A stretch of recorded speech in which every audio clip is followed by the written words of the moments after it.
Alun. Raungan murka langit serta bayu yang berlari kencang menerpa tanah tawang alun, seolah ikut mengelih kesah sanubari seorang putri yang tengah dirundung duka. Seorang putri yang bernama Alun, tak cantik jelita maupun tak rupawan. Di sisi lain, ia adalah putri dari seorang resi sakti mandraguna serta penguasa daerah tersebut yang masih berdarah jin atau raksasa, bernama Raja Tawang Alun. Hatinya tengah terbuai, patah, hancur, bagai tersayat sembilu, melebur dengan emosi yang terbuai oleh rasa sakit yang tengah dialaminya. Rasa begitu gering karena perasaan yang telah ia pendam sedalam samudra telah ditolak oleh seorang Raja Brawijaya dari kerajaan Majapahit. Benar, kerajaan yang begitu masyhur saat itu, dengan rupa yang tak sebegitu indah dipandang selayaknya putri lain, cintanya tentu ditolak mentah-mentah oleh raja tersebut. Alun mengisak pilu pada sang raja. "Ayahanda, mengapa benang takdir tak ingin merajutkan secercah pun cahaya kebahagiaan kepadaku?"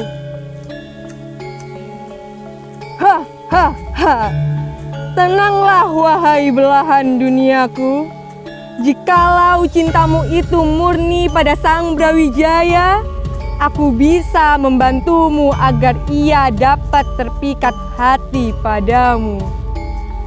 Alun kembali dengan paras yang benar-benar mempesona. Sang raja pun jatuh hati dengannya. Setelah berhasil mendapatkan hati dari raja tersebut, kini Alun menjadi istri selir dari kerajaan Majapahit. Pernikahan mereka cukup bahagia. Hingga beberapa tahun pun terlalui, Alun akhirnya mengandung. Namun, angin badai kembali berdesir menyusuri Bumantara ini, menyebarkan berita buruk yang kembali menerpa kehidupan sang Alun. Ia tak dapat menghindarkan kebiasaan buruknya sebagai keturunan bangsa jin, yakni gemar memakan daging mentah. Sifat yang terdengar begitu menjijikkan bagi seorang putri kerajaan. Kabar santer itu telah menyebar ke penjuru kerajaan hingga sampailah kepada telinga Brawijaya.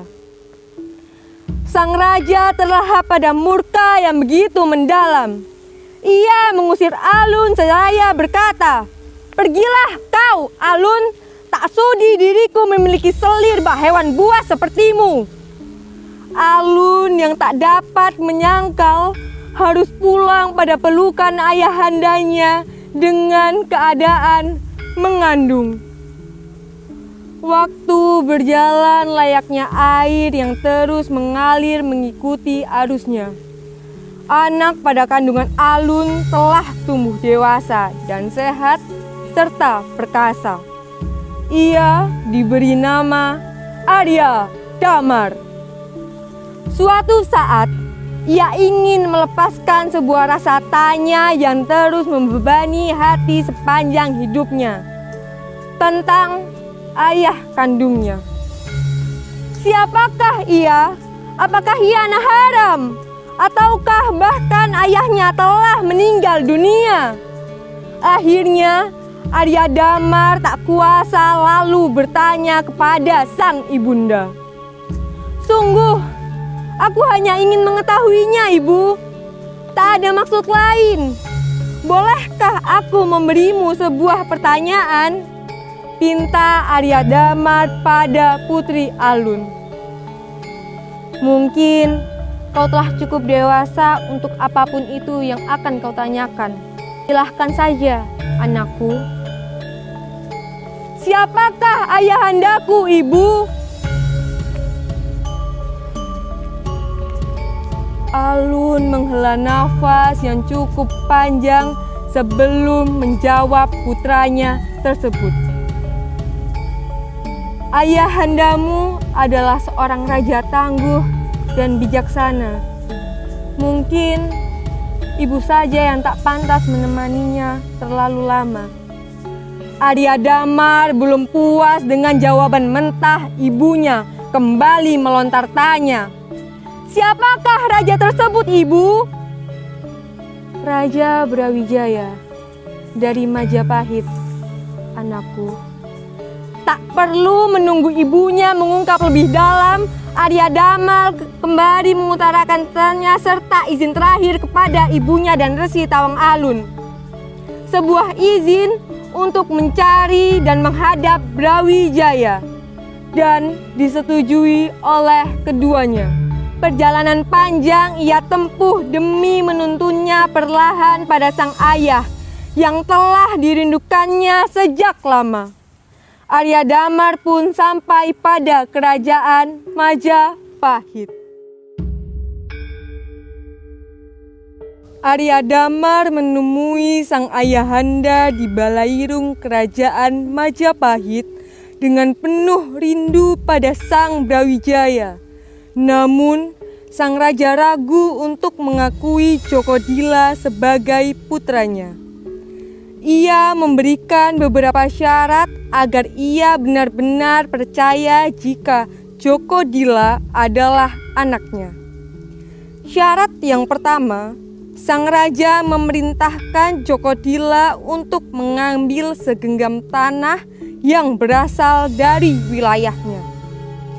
Karena ia tahu tanah yang berasal dari wilayahnya gersang dan jauh berbeda dari tanah di kerajaan Majapahit.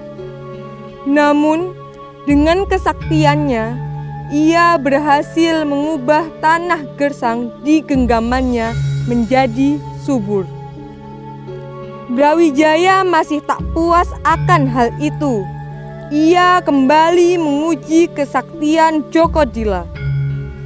Jikalau dirimu memang anakku, maka buatlah damar yang terang dengan kesaktianmu itu. Jokodila pun berhasil membuat damar itu dengan cepat hingga ia mendapat julukan Arya Damar. Sebagai syarat terakhir, Brawijaya memberi titah pada Arya Damar untuk membunuh sang kakeknya, Resi Tawang Alun.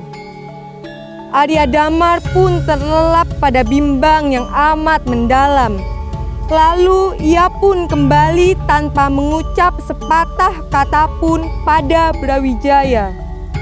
Rasa bimbangnya menuntun langkah untuk bersemedi mencari makna kehidupan hingga mukso.